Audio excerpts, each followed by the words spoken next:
die. They were vicious. They would attack and they would kill.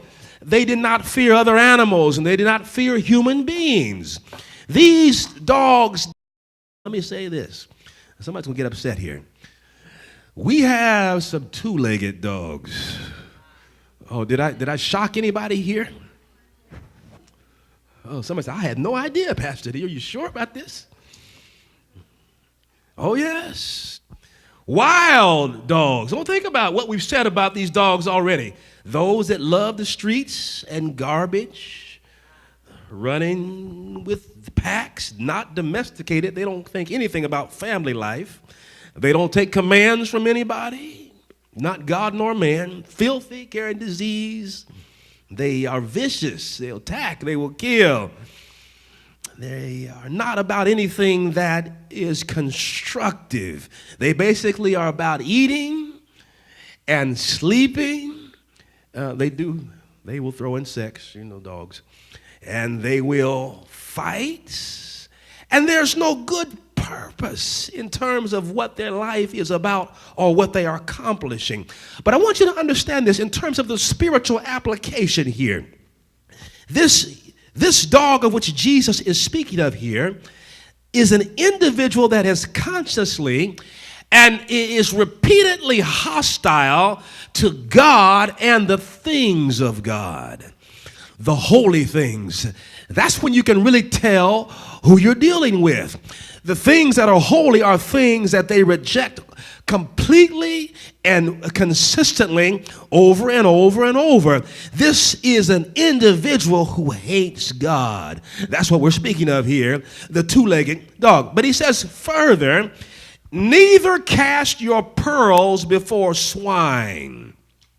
We've read in the NIV, and we understand that swine is what? Pigs or hogs. And when I was a younger person, I might say, my father pastored a church in the 70s in Mississippi. And so we were from Indiana, so we had an opportunity to go there.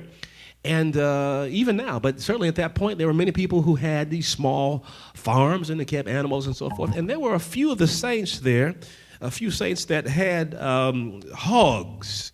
And if anybody ever dealt with the real, you just sort of had a live encounter.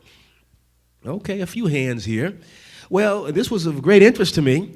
And we had a chance to visit their home with the hogs. And the first thing that I noticed about hogs was that they smell. Oh, they stink. That's better. Thank you. I appreciate that. They stink. Before you get around to the pig pen where they are, you know they're there. There's a certain aroma. Is that the right word? That's the wrong word. There's a certain odor. Thank you. Help me. I got a code here. There's a certain odor that permeates their existence. They smell. But as smelly and as sort of obnoxious, and they were loud too, as they were, Jesus was not really talking about those kind of pigs or those kind of hogs.